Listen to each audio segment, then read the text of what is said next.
Գյուրջան Կասկադ, հասանելի բնակարաններ 65 ամիս մարման ժամկետով։ Պաշտպանության նախարարությունը հայտնել է, որ ապրիլի 29 ժամը 2:30-ի սահմաններում Ադրբեջանի զինված ուժերի ստորաբաժանումները կրակ են բացել Սյունիքի մարզի Խոզնավար բնակավայրի ուղղությամբ, ինչի հետևանքով վնասվել է գյուղի բնակելի տներից մեկի տանիքում տեղադրված արևային ջրատաքացուցիչը, տուժածներ չկան։ Ադրբեջանական կողմին կոչ ենք անում հետաքննել Խոզնավարի բնակելի տան գնդակոծման փաստը եւ հանդես գալ հրապարակային պարզաբանումներով, ասված է հայտարարության մեջ։ Բանավոր համաձայնեցված փաստաթուղթը սեղանին է, մնում է երկու ստորագրություն եւ վերջ։ Հայ-ադրբեջանական խաղաղությունը երբեք այսքան մոտ ու միաժամանակ այսքան հեռու չի եղել, որովհետեւ Բաքվի դիվանագիտությունը երբեք էլ արդարության մասին չի եղել։ Գնդակը ոչ թե Հայաստանի իշխանության, այլ հայ ժողովրդի դաշտ են արդեն ուղարկում Ադրբեջանից, սահմանադրության փոփոխություն ակնկալելով վերջիններից։ Մենք կարծում ենք, որ հանրաքվեով սահմանադրությունը փոխելը նշան է, ինչ որ առումով հաստատում, որ հարևանների հանդեպ տևական ժամանակ շարունակված ագրեսիվ քաղաքականությունից հետո հայաստանյան հասարակությունը իրականում հասկանում է, որ դա սխալ քաղաքականություն էր։ Շատ են լսել, որ Հայաստանը պատրաստվում է մայր օրենքը փոխել, բայց կոնկրետ են ուզում իմանալ, ինչ են փոխելու, արդյոք անելու են անկախության հռչակագիրը, բայց Բայրամովի այդ հայտարարությունից առաջ Հայաստանի վարչապետ Նիկոլ Փաշինյանն արդեն ասել էր, որ ըստ իր դիրքորոշման սահմանադրության տեքստում անկախության հռչակագրին հղում պետք է չլինի, վերջին խոսքը թողնելով ժողովրդին։ Մյուս նախապայմանի Մինսկի խմբի լուծարման հետ կապված էլ ադրբեջանական նախորժակը բավարարված կարող ենք համարել։ Հայաստանը պատրաստ է նույն օրը եւ խաղաղության պայմանագիր եւ Մինսկի խմբի լուծարման փաստաթուղթ ստորագրել։ Իդեպ արտգործնախարար Միրզոյանը ԵԱՀԿ գլխավոր քարտուղարի հետ Երևանում ներկայացրել է խմբի առնչությամբ Հայաստանի մոտեցումը, թեև իրադարձությունները զարգանում են, բայց չի փոխվում ադրբեջանական հռետորաբանությունը։ Կարելի է եզրակացնել խաղաղության պայմանագրի ստորագրումը առաջիկա ամիսներին տեղի չի ունենա, մինչև հնարավոր սահմանադրական հանրաքվե։ Քաղաքագետները հակված են պնդել, որ առհասարակ այդ համաձայնեցված փաստաթուղթը Ադրբեջանը կստորագրի։ Մեկ կողմից արձանագրում ենք այն փաստը, որ Ադրբեջանն ըստեյության ավելացնում է նախապայմաններ, որոնք ցկցկելու է ստորագրման գործընթացը, կամ որպես մաքսիմում ներկայացնում են այնպիսի պայմաններ, որոնք դարձնելու են այս ստորագրումը ավելի շատ անհնարին, քան թե հնարավոր։ Այսինքն կարճաժամկետ կտրվածքով ոչ թե խաղաղության, այլ կոնֆլիկտը տակ պահելու իր նպատակին հասնում է Ադրբեջանը իր դիվանագիտական խարդավանքներով։ Խաղաղության պայմանագիրը հավասարության մասին է, իսկ Ադրբեջանը ուզում է առաջատարի դիրքեր ունենալ ու մյուս կողմից խաբել իր իսկ ժողովրդին, թե արտաքին թշնամի կա, քիչ պահանջեք։ Պոստմոդեռնիստական էйֆորիայի հիման վրա բնականաբար ցանկանում է մեծացնել սեփական ազդեցության դաշտը եւ տարածաշրջանում եւ Հայաստանում։ Մյուս կողմից կա այնպիսի էլեմենտը, որ այս կոնֆլիկտը Հայաստանի հետ ադրբեջանական վարչակարգի համար նաեւ հանդես է գալիս որպես իր վարչակարգի կայունության էլեմենտներից մեկը, չունենալով արտաքին թշնամի, բարձր որ երկիրը պետք է կենտրոնանա այն խնդիրների վրա, որոնք առկա են երկրի ներսում։ Քաղաքագետը հիշեցնում է նաև բացի խաղաղության պայմանագիրը դրա ստորագրման նախապայման պահանջները։ Օրակարգում կա նաև կոմունիկացիաների կարևոր հարցը, որը ըստ քննարկման առարկա է, այստեղ էլ առաջընթաց չկա։ Վերջին անգամ 3 էր աշխարհի ուշադրության կենտրոնում Սուրբ Պետրոսի պապական պատշգամբից խոսում, հիվանդությունից ծանրացած էր շնչառությունը, բայց ասելիքը հստակ մոլորակի հակամարտությունները ավարտելու կոչ էր նրա ուղերձը։ Հարության տոնին Հարավային Կովկասի խաղաղության համար էլ աղոթեց։ Ժամեր անց արդեն չեն լռում աշխարհի կաթոլիկ եկեղեցիների զանգերը, պաշտոնական աղբյուրները հայտնում են, ամիսներ տևած թոքաբորբից հետո 88 տարեկանում Ֆրանցիսկոս Սրբազան քահանայապետը Տոմուս Սանտա Մարթայի իր բնակավայրում հոգին ավանդել է։ Երեք աղոթում էր այս հրապարակում բազմության առաջ այսօր մարդիկ հավաքվում են, դարձյալ այստեղ նրա մահվան գույժը լսելուն պես։ Հայ հասարակությունը Հռոմի կաթոլիկ եկեղեցու 266-րդ պապին լավ է հիշում։ Նա 2016-ին եկավ Հայաստան, ասած ուխտագնաց է այստեղ առաջին քրիստոնյա երկրում։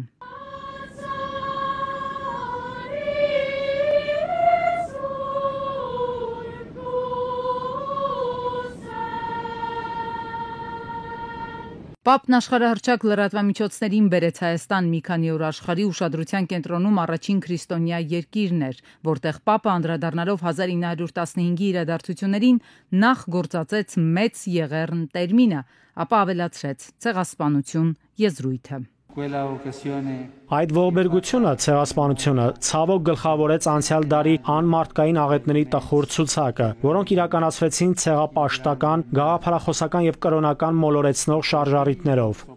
Ելույթի նախապես գրված այս տեքստում, սակայն ցեղասպանություն, գենոցիդ բառ չկար։ Դա իմպրովիզ էր։ Պապը հետո պնդեց, չի հրաժարվում այդ ձևակերպումից։ Պոնտիֆիկոսի այս հայտարարությունը տակնու վրա արեց ամբողջ թուրքական աշխարհը։ Հայաստանյան պատմական այցի ընթացքում Ֆրանցիսկոսը եղավ Ծիծեռնակաբերդի հուշահամալիրում, Գյումրիում, Խորվիրապում։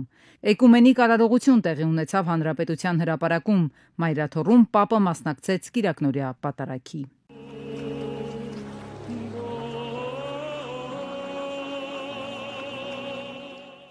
44-օրյայի օրերին Պապը ողբերգություն որակեց այն, ինչ տեղի ունեցավ Արցախում, ասաց անմեղների այրուն է թափվում, հետո փախստականների իրավունքների մասին խոսեց։ Այրի նկատմամբ անթակույց դրական վերաբերմունքը չվրիպեց ադրբեջանական աչքից, սկսեցին մանրակրկիտ աշխատել այդ ուղղությամբ։ Վերջին տարիներին աննախադեպ ակտիվացան հարաբերությունները Ալիևի ու իր կլանի հետ։ 2016-ի ապրիլյանից ընդամենը ամիսներ անց Պապը Բաքվում էր մասնակցելու միջկրոնական միջոցառմանը Հեյդար Ալիևի մզկիթում։ 2020-ի սկզբին Ալիևի կինը Ֆրանցիսկոսի կողմից պարգևատրվեց Վատիկանի բարձրագույն պապական ասպետական պարգևով։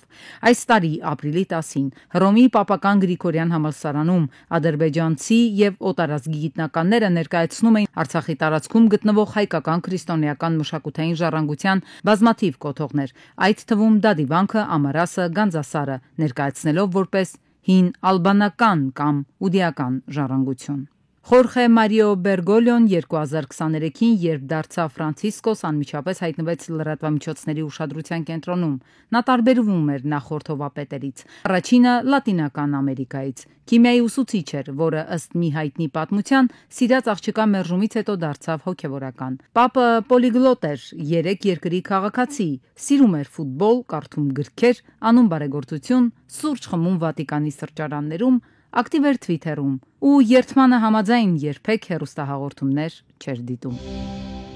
Այսօր Թաթուլ Կրպեյանի ծննդյան օրն է։ Ազգային հերոս Թաթուլ Կրպեյանը ծնվել է 1965 թվականի ապրիլի 21-ին Արեգ գյուղում։ Արցախյան ազատամարտի տարիներին Թաթուլ Կրպեյանը եղել է Գարդմանքի Գետաշեն Մարտունաշեն ենթաշրջանի ինքնապաշտպանության հրամանատարը։ Զոհվել է 91 թվականի ապրիլի 30-ին օղակ գործողության ժամանակ Գետաշենում։ Մետա ընկերությունը Հայաստանի ազգային հերոս Մոնթե Մելքոնյանի նկարի պատմության կամ անունը գործածելու համար այլևս պրոֆիլ, էջ, խումբ չի ջնջում։ Այս մասին սոցցանցերում հայտնել է տեղեկատվական տեխնոլոգիաների փորձագետ Սամվել Հայրապետյանը։ Հրամանատարի նկարը ժամանակ առ ժամանակ ջնջում են, սակայն բողոքարկելու արդյունքում հիմնականում վերականգնում են։ Շատ կարևոր է հաճախակի գործածել հրամանատարի անուն, ազգանունը ու ամեն անգամ, երբ Մետան կհեռացնի դա, շատ կարևոր է բողոքարկել ու շահել։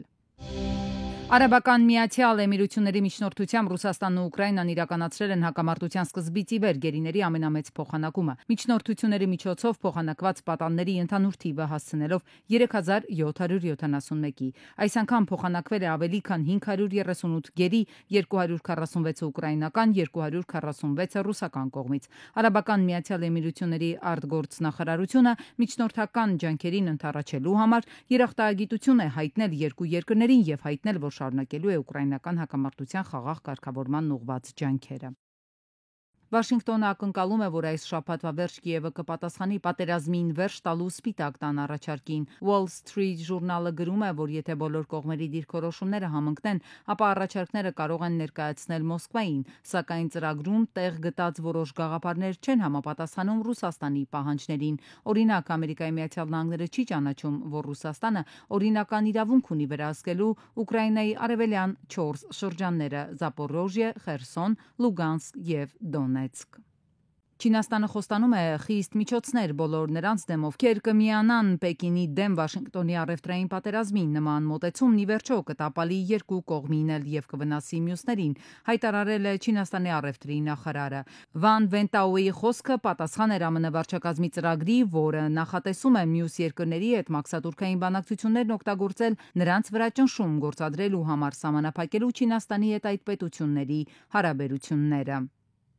Չինաստանը կրկին թելադրում է տեխնոլոգիաների աշխարհի տեմպերը։ Huawei եւ China Unicom-ը Hebei նահանգի Սյունյա շրջանում գործարկել է աշխարհում առաջին 10G լայնամասշտաբ ցանցը։ Այս բեկումը, որը հիմնված է առաջադեմ 50G PON տեխնոլոգիայի վրա, խոստանում է հեղափոխություն ինտերնետի արագության մեջ, բացելով դռները 8K վիդեոների, վիրտուալ իրականության եւ խելացի քաղաքների համար։ ԱՄՆ նախագահ Թրամփի վարչակազմը մտադիր է պետդեպարտամենտում մասշտաբային փոփոխություններ իրականացնել։ Ըստ այդմ նախատեսվում է փակել 10 երկրների դեսպանատներ եւ 17 երկրների հյուպատոսություններ, դադարեցնել Աֆրիկայում իրականացվող գրեթե բոլոր ծրագրերը, ինչպես նաեւ պետդեպարտամենտի ժողովրդավարության, մարդու իրավունքների, փախստականների հարցերով զբաղվող բաժինները։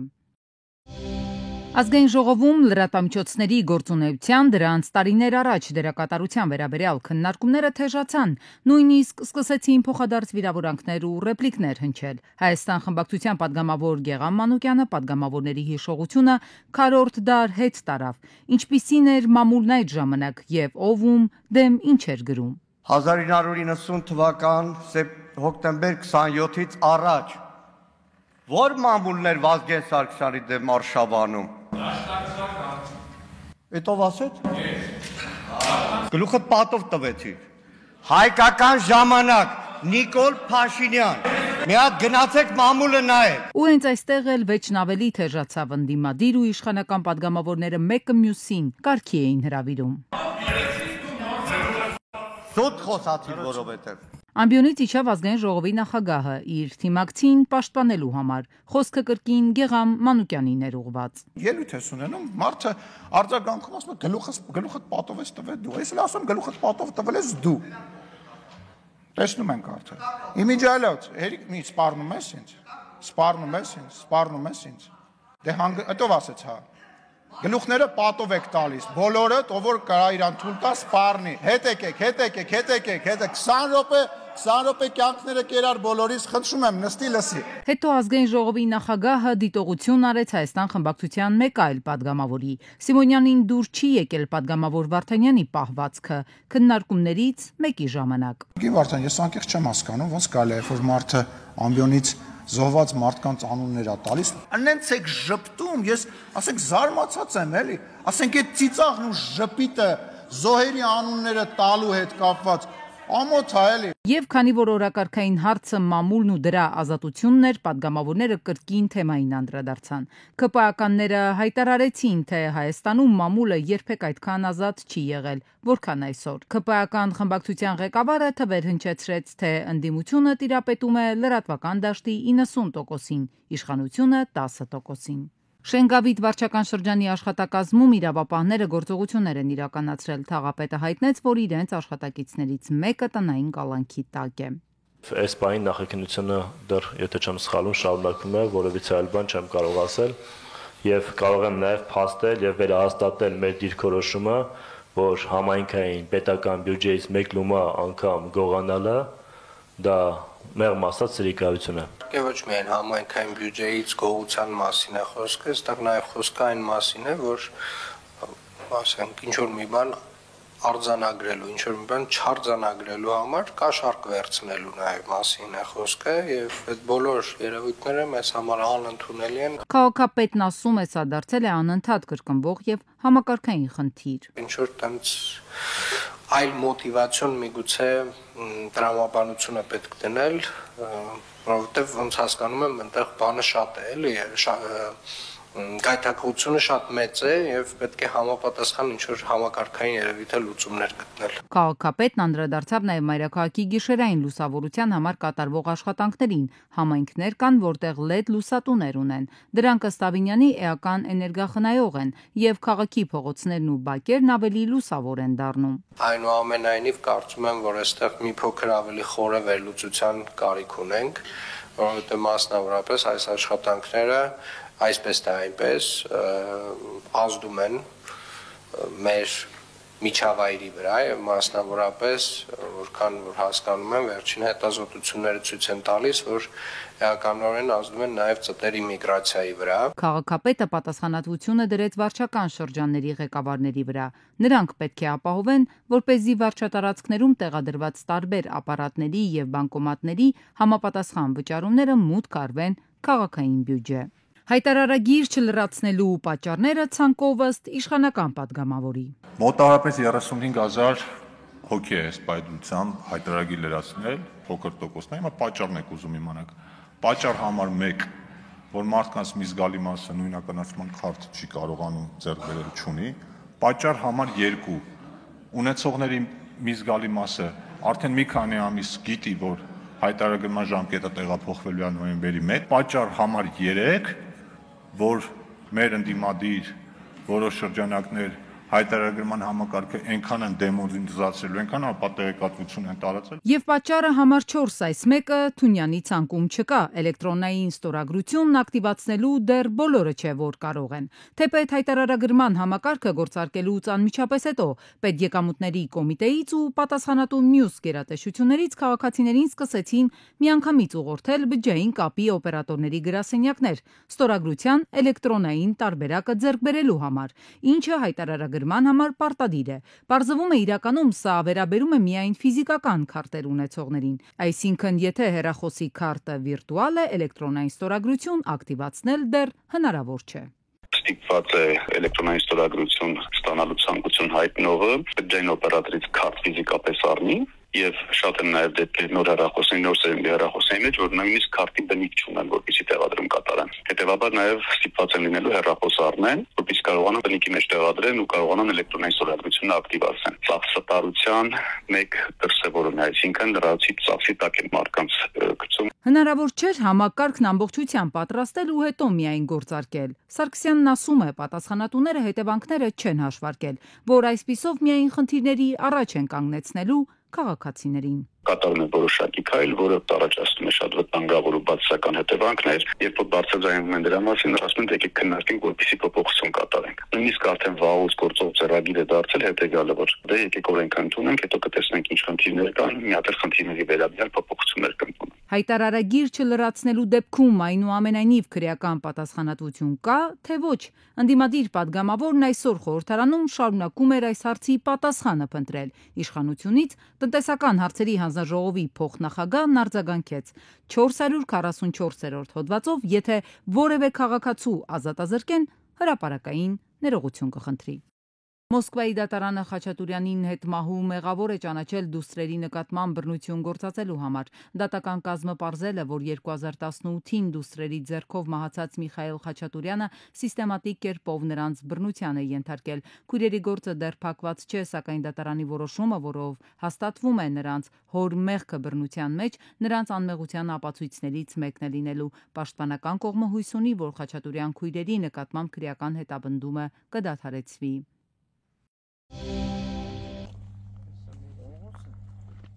Տասնյակ տարիներ է, որ Էրեբունի օդանավակայանում տեղակայված Ձորամասի տարածքից հոսող կոյուղաջրերը սեփական տների բակերն են ողողում։ Կաշահոտը ուժգին է, վարակիչ հիվանդությունների բռնկման վտանգը մեծ։ Բացում են կնենց որ գնա, չհասնի ստեղ, հա, բացում են։ Տեղակալի։ Այս սենց էր գնում, այնքան լապատկով բացել են բահով, որ գնա գոնե այն կողմը։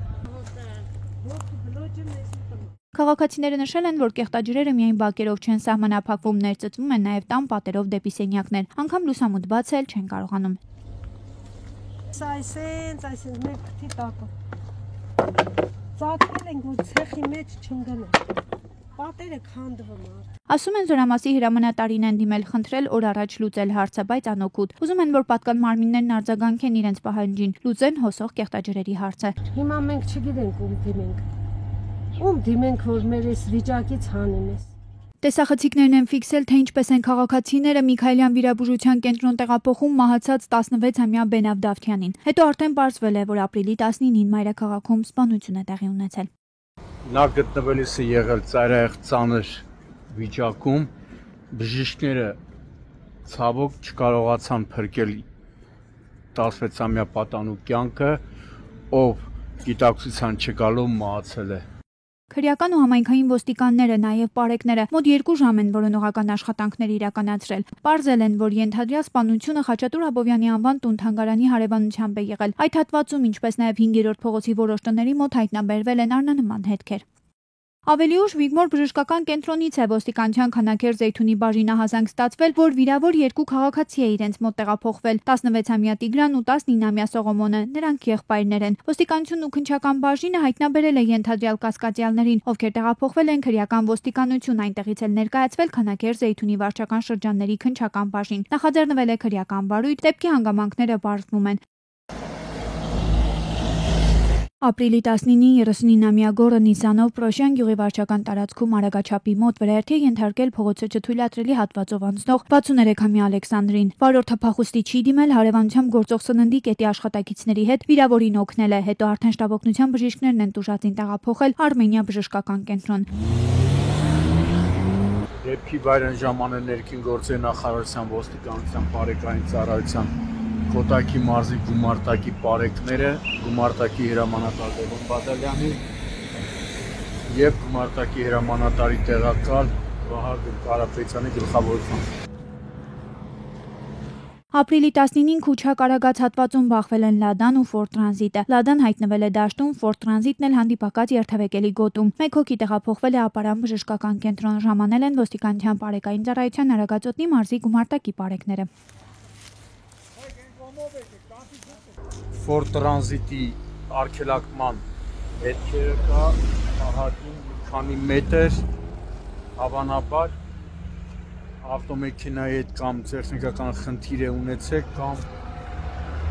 ինչ-որ արտարոց բան, հակառակ դեպքում այդքան երկար արգելակման նշաններ չեր լինի։ Նույն օրը Աբովյան Ձորախբյուր ճանապարհին 31-ամյա Մարիամը Նիսանով դուրս է եկել երթևեկելի գոտուց, բախվել քարերին եւ կողաշրջված հայտնվել դաշտում։ 3 հոգի մարմնական վնասվածքներով տեղափոխվել են Աբովյան բժշկական կենտրոն։ Վիրավորներին առաջին օգնության է հասել աշխատանքից տուն վերադարձող ոստիկանության բարեկային ծառայության Երևան քաղաքի գնդի 3-րդ գումարտակի պարեկը։ Քաղաքացիները օպերատիվ է գործել նաեւ շտաբօգնության բժիշկների հերթապահ խումբը։ Ժամանել են փրկարար ծառայության Աբովյանի շրջփրկարարական ջոկատի փրկարարները, ոստիկանության բարեկային ծառայության Կոտայքի մարզի գումարտակի 2-րդ վաշտի առաջին դասակի պարեկները։ Ճանապարհ այդ ասֆալտապատ ճանապարհի որոշ հատվածներում լցված է խճաքարով, ինչն էլ վթարի հիմնական պատճառներից մեկն է։ Դարձյալ ապրիլի 19-ին Նիսանը Դավիթաշենից դեպի աշտարակ տանող ճանապարհահատվածում աշտարակի խճուղում դուրս է եկել երթևեկելի գոտուց, անցել բազալտե եզրաքարի վրայով, հայտնվել մայթին, կոտրելով երկաթե ճաղավանդակը։ Ժամանել են ոստիկանության բարեկային ծառայության Երևան քաղաքի գնդի 2-րդ գումարտակի 2-րդ վաշտի պարեկները։ Ըստ նախնական տեղեկությունների վթարի հետևանքով բարեբախտաբար տուժածներ չկան։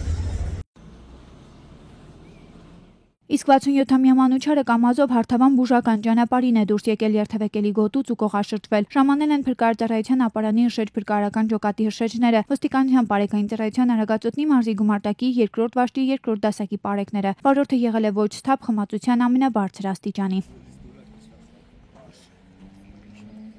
Վթարի հետևանքով բարեբախտաբար տուժածներ չկան, վարորդը տեղում բուժօգնություն է ստացել բժիշկների կողմից, սակայն հրաժարվել է հիվանդանոց մեկնելուց։ Աշտարակի խճուղում էլ բախվել են Լադա Պրիորան ու Միցուբիշին, ժամանել են ոստիկանության բարեկային ծառայության Երևան քաղաքի գնդի 2-րդ գումարտակի 2-րդ վաշտի պարեկները։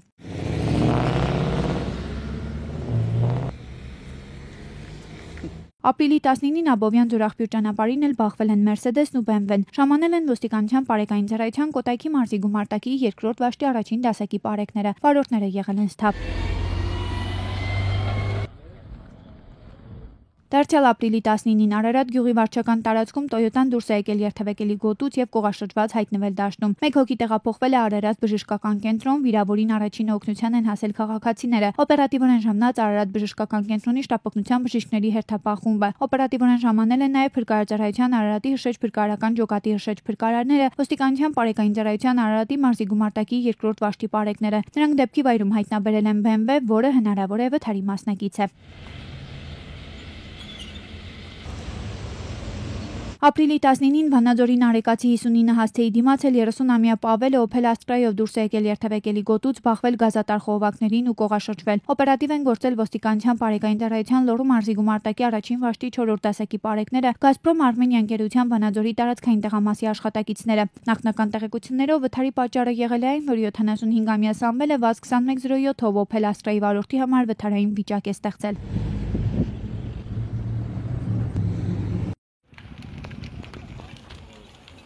Եվ ապրիլի 20-ին խոշոր հրդեհ է բռնկվել Նոր-Նորք վարչական շրջանի 9-րդ զանգվածում, այգեգործների 30 հասցեում, այրվել է կենցաղային աղբ եւ կուտակված անվադողեր։ Օպերատիվ են գործել հրշեջները, ոստիկանության բարեկային ծառայության Երևան քաղաքի գնդի առաջին գումարտակի առաջին վաշտի պարեկները։ Տեղում էր Երևանի շտապօգնության բժիշկների հերթապահ խումբը, իսկ Տիգրան Ավինյանի հանձնարարականով ժամանել էին քաղաքապետարանի եւ Նոր-Նորք վարչական շրջանի ղեկավարի աշխատակազմից։ Հրշեջ փրկարարները վտանգելով իրենց կյանքը մեծ դժվարությամբ պայքարել են կրակի դեմ։